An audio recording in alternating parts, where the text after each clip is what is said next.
안녕하십니까. 벽운사 지산입니다. 우리 시청자분들도 항상 저를 봤을 때 이렇게 함께 웃어주기를 간절히 바랍니다.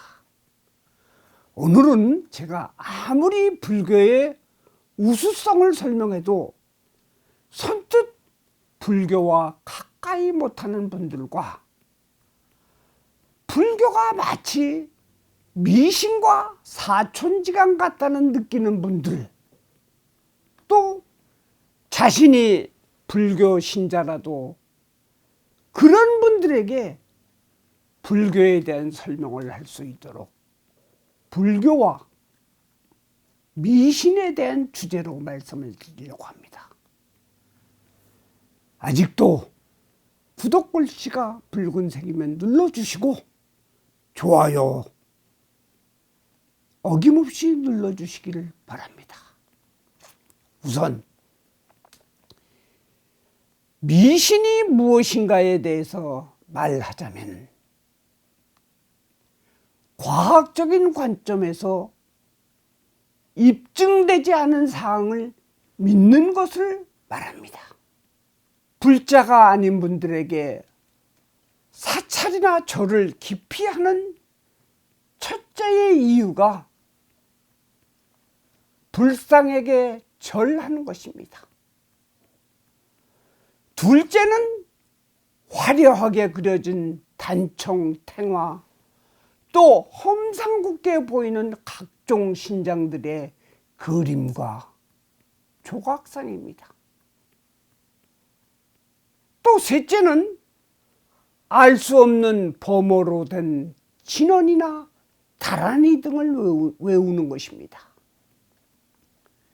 그러나 이런 것들은 불교 공부를 조금이라도 하면 아주 쉽게 이해가 됩니다. 불교는 무신론입니다. 불교에서는 신은 없다입니다. 법당 안에 있는 불상을 그대로 위대한 스승이었던 부처님을 형상화하여 참배하고 그와 같은 삶을 살겠다는 존경과 다짐의 형태가 바로 절을 하는 것입니다. 그럼에도 불구하고 절하는 사람들을 우상숭배라고 도매금으로 매도하는 분들이 있습니다. 무속인의 신당에도 불상이 있는 곳이 많습니다. 그것은 어쩌면 당연한 것입니다. 어떠한 신이든 부처님의 가르침을 받들고 존경하겠다는 의미인 것입니다. 그럼에도 마치 무속이나 민속신앙을 전부 사탄이나 미신으로 매도하면 안 되는 것입니다. 미신과 샤머니즘은 확연히 다른 것입니다. 무속은 샤먼으로 영적인 교류 능력을 갖고 그 영역을 운영합니다. 자, 석가모니 부처님은 자신이 절대자라고 하지 않았고 또 부처님은 모든 우주 만물을 창조했다고 하지도 않았으며 다만 누구나 깨우치면 부처가 될 수 있다고 했습니다. 세상의 어느 종교가 누구나 교주인 자기와 같은 지위가 될 수 있다는 교리가 있겠습니까? 그래서 불교에선 나의 가족, 내가 아는 사람 등 지인 등 모든 이가 불성을 갖고 있다고 합니다. 부처님은 돌아가시면서 유언으로도 쉬지 말고 정진하라. 오직 자신과 진리를 등불로 삼으라고 했습니다. 자, 여러분, 그럼 미신은 어떤 것인가요? 바로 미신이라는 것은 이런 것입니다. 어떠한 과학적인 근거도 없이 볼 수도 들려지지도 않는 상황을 믿는 것입니다. 이제 제가 몇 가지 예를 들어 보겠습니다. 아침 일찍 여자가 집에 찾아오면 그날은 재수가 없다고 합니다. 또 집안에 여기저기에 개미가 많으면 그 개미 때문에 부자가 된다고 합니다. 또 머리를 북쪽으로 두고 자면 북망산에 가기 때문에 죽는다고 합니다. 또 바늘을 벽에 꽂아두면 빛을 지게 된다고 합니다. 또 이런 얘기도 있습니다. 제사 때 마당에 빨랫줄이 있으면 제사 음식 먹으러 오던 조상이 오다가 걸려서 넘어진다고 합니다. 이런 유형의 이야기를 믿는 것이 바로 미신인 것입니다.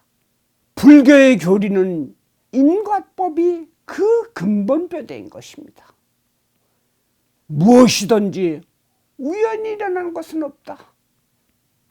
원인이 있어 결과가 있다는 것입니다.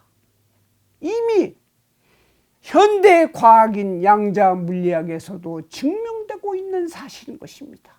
또한 스스로가 자신의 불성을 찾도록 해주는 것입니다. 어떤 신비한 신통력이나 기이한 현상도 불교에서는 인정하지 않습니다. 오직 자신의 행동, 업에 따라 결과물이 나온다는 것입니다. 해서 부처님은 쉬지 말고 정진할 것을 주문하신 것입니다. 자, 불교에서도 육신통이라는 것이 있습니다. 천상 세계까지 다 볼 수 있는 천안통이 있고 먼 곳의 소리를 들을 수 있는 천이통, 남의 마음을 단번에 읽을 수 있는 다심통, 마음껏 어디라도 다 다닐 수 있는 신족통, 전생을 볼 수 있는 숙명통, 끝으로 번뇌를 완전히 사라지게 하는 누진통이 있습니다. 이 가운데 5가지는 누구나 작은 신통력으로 요술로도 가능하지만 마지막 누진통은 부처님과 그의 제자가 아니면 얻을 수 없다고 합니다. 부처님의 제자들은 많은 신통력을 갖고 있어 남에게 뽐내기도 했으나 부처님은 항상 하지 말라고 했습니다. 부처님의 제자이며 아라한이신 빈드로 존자가 길을 가다가 한 장자를 만났습니다.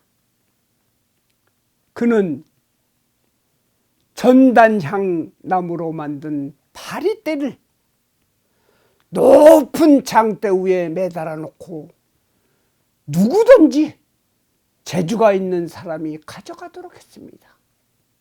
다만 사다리 사용이나 장대를 넘어뜨려서는 안 된다는 것이었습니다. 이때 빈두르 존자는 불교의 우수성을 보이기 위해서 신통력으로 몸을 날려 허공에서 빙빙빙 7바퀴를 돌고 바리떼를 갖고 땅으로 내려오자 많은 사람들이 박수를 치고 칭송을 했습니다. 며칠 후 이 말을 들은 부처님은 그를 불러 크게 나무랐습니다. 수행자가 아닌 일반 대중 앞에서 묘기를 부린 것은 결코 불법을 펼치는 데는 도움이 안 된다고. 너의 신통력을 본 사람은 너를 잊지 못할 것이니 너는 앞으로 인간 세상에 머물면서 불법을 알리라고 했습니다. 여러분들, 그가 바로 사찰에 가면 독성각에 있는 나반존자인 것입니다. 바로 불교는 그런 신통력의 경지를 한순간의 묘기나 환상으로 가볍게 보는 것입니다. 바로 불교는 번뇌를 사라지게 하는 유진통의 단계를 이루게 하는 것이 근본 목표인 것입니다. 자, 이번에 세 번째로는 불교는 자신의 존재를 찾아서 나도 부처임을 깨닫게 합니다. 여기서 재미난 이야기 하나 해드리겠습니다. 장님이 외나무 다리를 가고 있었습니다. 중간 지점쯤 가서 생각하기를 이 다리는 굉장히 높다. 물의 깊이도 매우 깊어서 불안하다 하면서 두려움에 떨고 있고 그러한 마음이 가득할 때 마침 회오리 바람이 부는 것이었습니다. 순간 허공을 휘젓다 난간을 잡게 되었습니다. 그는 난간을 잡고 큰 소리로 사람 살리라고 외치는 것입니다. 지나가던 눈뜬 사람이 이 광경을 보고 여보시오, 손을 놓으시오 말하자. 장님은 나는 앞을 못 보는 사람이오. 제발 살려주시오. 아니 그래도 놓으시오 하자. 장님은 또 고집을 부리며 제발 살려주시오. 그러면서 손을 놓지 않자 그 사람은 돌아가 버린 것입니다. 얼마 후 장님은 손에 힘이 빠져 마지막이구나 생각하고 손을 놓고 말았습니다. 그런데 허공에 떨어져서 깊은 물속에서 최후를 맞을 것으로 알았는데 기적 같은 일이 일어난 것입니다. 바로 그 자리에 서 있는 것입니다. 주변을 더듬어 보니 모래가 아닌 것입니까? 눈뜬 사람이 손을 놓으라고 한 것은 매달려 있는 사람이 모래밭에 발끝이 닳까 말까 하기에 안심하고 손을 놓으라고 한 것인데 보지 못한 사람은 자기 고집 때문에 그 소리를 못 들은 것입니다. 모래 위임을 깨닫고 양손에 묻은 모래를 털면서 말하기를 그럴 줄 알았다면 일찍 손을 놓을 것인데 하며 후회하는 것입니다. 이 이야기는 경전 비유경에 있는 이야기로 험한 세상에 지혜의 눈을 뜨고 살아야 한다는 이야기입니다. 바로 불교는 지혜를 깨우치면 누진통을 얻고 부처가 될 수 있다는 교리입니다. 시청자 여러분, 이래도 불교가 미신과 사촌일까요? 불교의 제1계는 불살생입니다. 생명이 우선입니다. 다른 종교와 달리 제1계가 다른 신을 믿지 말라가 아니며 스스로 지혜를 얻을 수 있는 생명을 잘 보존하라는 것입니다. 백문이 불여인견이라는 말이 있습니다. 듣기만 하는 것보다 보이는 것이 확실하다는 말입니다. 볼 수 없는 것을 보았다고 그것이 초능력자는 아닙니다. 일부의 사람들은 볼 수 없는 것을 보았을 경우 자신의 인생의 향로가 바뀝니다. 그렇다고 번뇌가 없어지는 것은 아닙니다. 모든 것은 일시적인 그림자요 물거품입니다. 번뇌를 없애는 목표를 갖고 불교를 바라보시기를 바랍니다. 그렇기 때문에 불교는 지구상의 유일한 과학적인 종교인 것입니다. 잘 알아들으셨기를 간절히 바랍니다. 오늘은 여기서 마치겠습니다. 감사합니다. 성불하십시오.